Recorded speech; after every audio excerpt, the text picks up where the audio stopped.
I live in Hawke's Bay in Havelock, and probably 6 or 7 years ago I sort of grew a passion for permaculture, and it was basically being at home with young children and thinking, well, what do I want to do with them, and I wanted to be outside with them. Permaculture was a way of emulating nature while growing your own food. So it's perfect for busy people because it's low maintenance, it's sustainable, it's organic, and it's pretty easy to do once your garden's set up in a certain way. I'm a landscape architect, and in the past I've done a lot of commercial design, residential design, but more and more recently I'm doing more sort of permaculture based design. So a lot of my clients are people that perhaps have just bought a lifestyle block or have an urban property and they want to make it more productive. I have a website that's quite interactive. I've written 3 books on similar topics, and also I run workshops from my garden on things like beekeeping, creating an edible garden based on permaculture principles, grafting fruit trees, setting up an urban orchard, keeping chickens and building one of these chicken domes, and I even run a workshop on making adobe pizza ovens. People want to get back to the sort of simpler way of living like our grandparents lived, so they want to recapture those skills that a lot of our generation have lost really.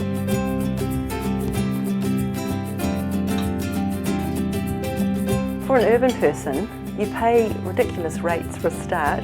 So, rather than just growing grass, why not grow some of your own veggies to offset the rates?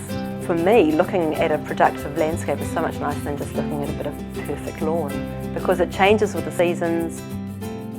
So I often tell people, just live in the house for 6 months and just watch the seasons, find out how you use your outdoor space before you sort of go charging in there to change everything. Thinking about a vegetable garden, don't stick it down at the back of the property. It's much better and far more usable if it's as close to the kitchen as possible, so that you're more prone to go out there when you get home from work to harvest something for dinner, because there's no point growing it if you're not going to use it. When you start a productive garden, you very quickly learn that water is really, really important.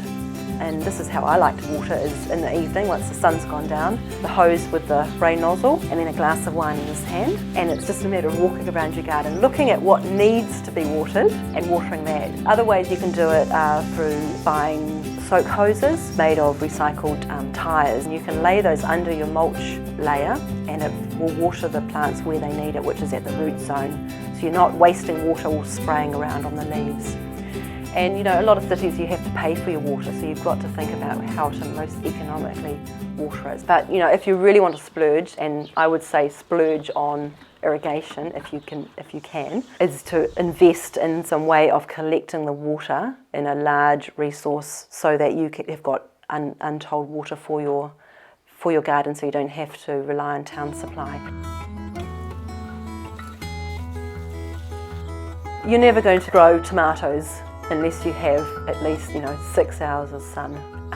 So if you do live in an area where your garden or your balcony does not receive at least 6 hours of sun, don't even attempt to try and grow capsicum and chilies and all those sort of heat-loving things. You still can grow things that perhaps only receive 2 to 3 hours of sun.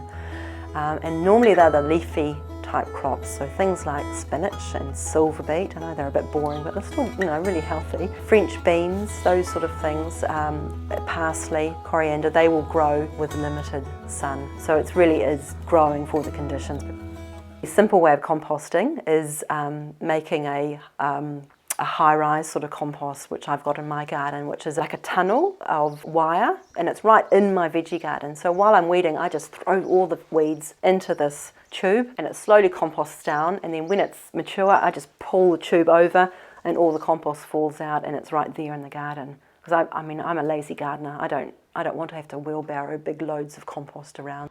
A raised bed is basically a vegetable bed that's raised up from the ground, and to get all the benefits it only really needs to be raised about 20 centimetres, but it can go up to a metre or even 1.5 metres.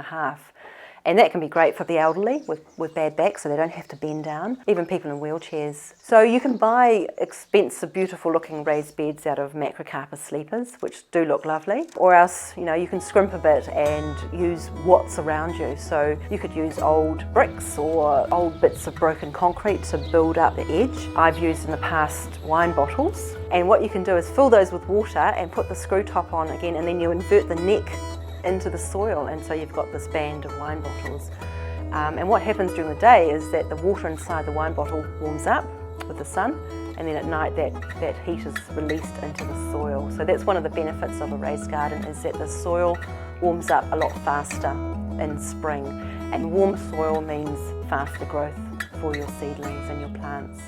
My biggest asset in my garden are my chickens, and I call them my feathered gardeners. And what they do is they live in a movable chicken tractor, which is the same size as my garden beds. And so they're great because they do all my gardening for me. So they do all the weeding, all the mulching, all the composting, all the bug control, all the fertilising, and I do the fun bits like growing seedlings, planting and harvesting. And my soil has gone from deadpan clay soil to beautiful, rich, black soil that's just teeming with earthworms and just grows veggies really, really well. I don't need to buy compost, or I don't need to buy fertiliser or sprays for weeds or bugs or anything, because the chickens are doing it all for me. So not only is it low maintenance, but it's also a very cost-effective way of gardening. And the chicken dome that they live in is not flash, it's not expensive. It's something that I've made myself out of PVC conduit piping, so it's light and it's easy to move.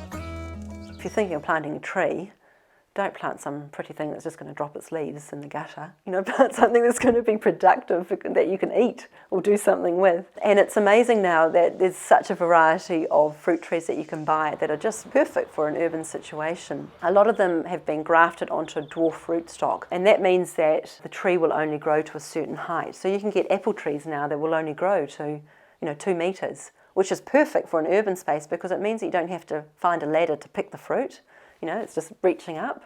And it also means that you can train it as an espaliered tree, which is an old French way of training and pruning it so that the branches go horizontally rather than up. So it's great for hiding an ugly garage. Girl has to have a few vices and a few addictions, and my addiction is probably coffee, and I need a coffee every morning. What I do is I collect their used coffee grounds. I go down there every day to pick up the coffee. There's 1,000,001 things you can do with coffee grounds. I grow oyster mushrooms out of it. I mulch it in the garden beds. I put it in the compost because apparently the rats don't like the smell of coffee, so it helps keep away rats. I use it through the soil as a seeding mix. I soak it in water and give it as a foliar feed to the plants, and I sprinkle it around all my lettuce seedlings because it helps to keep away the snails.